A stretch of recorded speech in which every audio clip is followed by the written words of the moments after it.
Welcome back, everybody. Thank you for tuning in for another video in our e-bike light roundup series. Today we've got the Transition Relay, and we are excited to tell you about this bike. So stay tuned and let's get into it.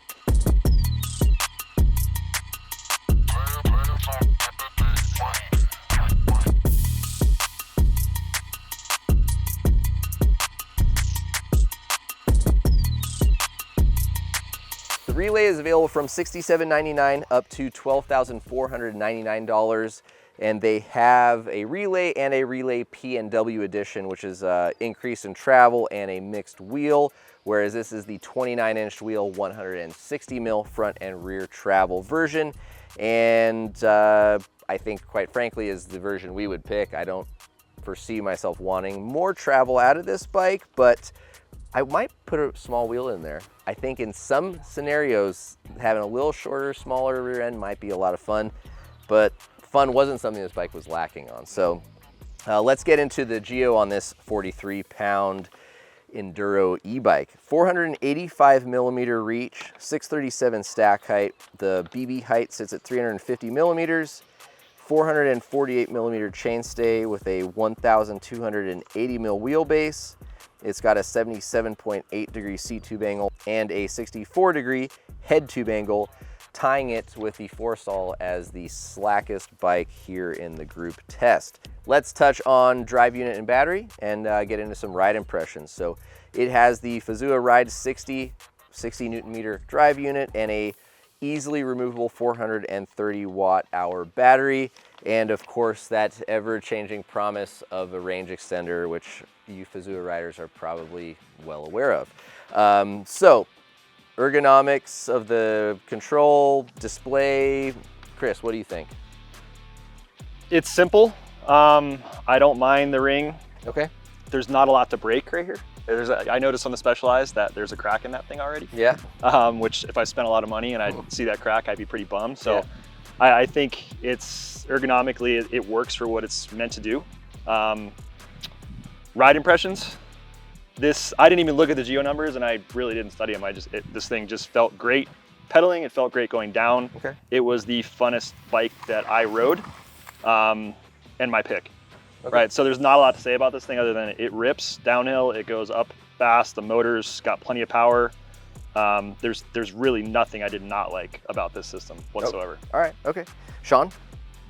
Just trugs along. Yeah. I mean, like between Breeze, River, and Rocket, I didn't notice much of a power difference. Like okay. all the power modes felt pretty much the same to me. Okay. But obviously, just Rocket all the way up to the top.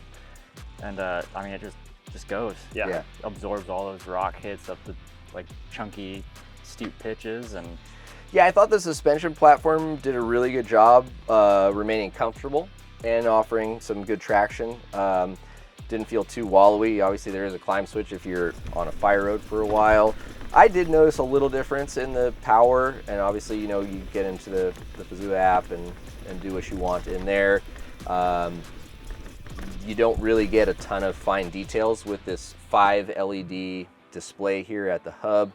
To me, you know, I've crashed bikes before and broken things on handlebars, and being that this is just a light display and not, you know, I'm just afraid that this would break and I don't know what would happen to the bike at that point. that's why you put these beautiful Sun Hit handguards on there. That's true. Available in our web store. Plug. Thank you for that. So yeah, that's something worth considering. I don't know if you own one of these or if you had a Fazua bike and you've broken one, let us know. And if not, maybe I'm just dreaming hypothetical what ifs. Other spec highlights for me, the tall dropper are rad. I really enjoy these one-up handlebars. I think it only adds to the comfort of this bike. It is just a really awesome bike.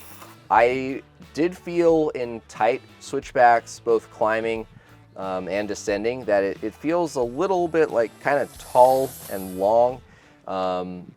It didn't really prevent me from making most things. It just required a little bit more effort or strength to make things happen, whether that be a quick lockup of the tire to skid a corner around and snap it, or to like kind of get out of the saddle and kind of pop a wheelie to kind of muscle the front end around on an uphill switchback. Yeah.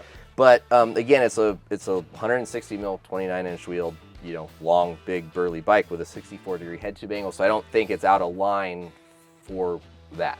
Moving into descending, jumping, all around capabilities. It's so fast, and just it'll go wherever you want it to. I mean, through one of the roller sections on Speed King, is just, I mean, Chris saw how fast it took off, and it was just golden, and it absorbs everything. I mean, Nick threw it sideways into a G-turn and blew the tire off the bead, but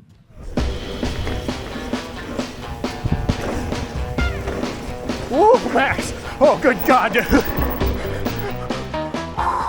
Yeah. I mean, like, But yeah, the bike kind of makes you want to do stupid things. It does. I mean, he wouldn't have done that on any other bike, yeah, right? Like, I mean, like there were sections of trail where I would have thought beforehand on a different bike, but on this I was like, I'm just gonna yank for it. yeah, absolutely. Yeah, it instills confidence, and it makes you want to just lean back, take your Get hands rowdy. off the brakes, and like you said, like everywhere I could go, I either wanted to just tuck and let it plow or pick up and yank. And I just knew whichever case it was or whatever I picked, when I landed, it was going to be okay and keep going. Yep.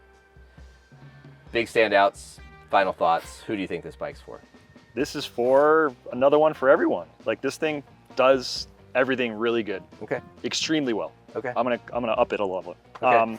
This thing's great too. We were just talking about logistics, Okay. like getting this thing around, and if you have to pull it out, Yeah. great, and extra points, because you know, if I burn a battery, I'm not sending it off to get a frame disassembled and something put back in, or I can just plop a new battery in. Right. I think that's cool. Okay.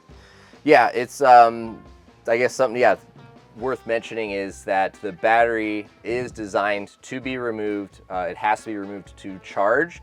There's not a charge port on the bike, but it is pretty much just a switch on that cover plate, a quick release button, and you drop that battery out very quick and easy. So, you know, I at first was a little bummed about that, but I have kind of grown to really like it. I wouldn't be mad if there was a charge port plug on the frame as well, but at the same time, the bike is a lot cleaner and sleeker without it. You don't have a potential ingress port, you know, or somewhere that there could be problems or An extra thing to break. yes, Yeah. exactly. So it comes in and out very easily. The bike is quiet, I thought, as well. Yeah. No rattling, no jumbly noises. Like, it's just a very quiet bike, and the Fazua drive unit is incredibly stealthy as well. So this thing is just bitchin'. Awesome. It absolutely rules, and we like this bike very much.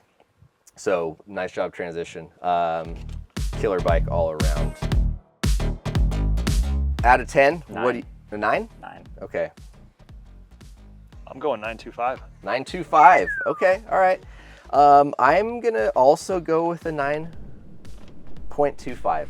I think it is an incredibly good bike. The Fazua stuff has me a little bit worried.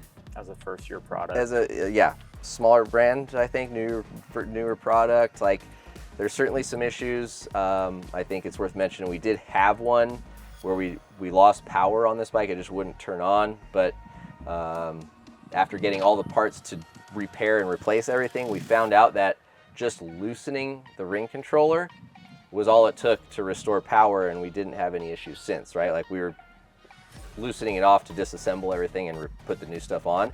And while doing that, I had my finger on this lever and loosening it, and I noticed the light flash. So nevertheless, that was the only issue we had. We have 2 bikes with Fazua, and they all performed very well. So yeah, I know it's out there. We've read about it. It's something to think about, but I still think I would feel safe recommending this bike, and I would feel safe buying this bike, Yep. I think.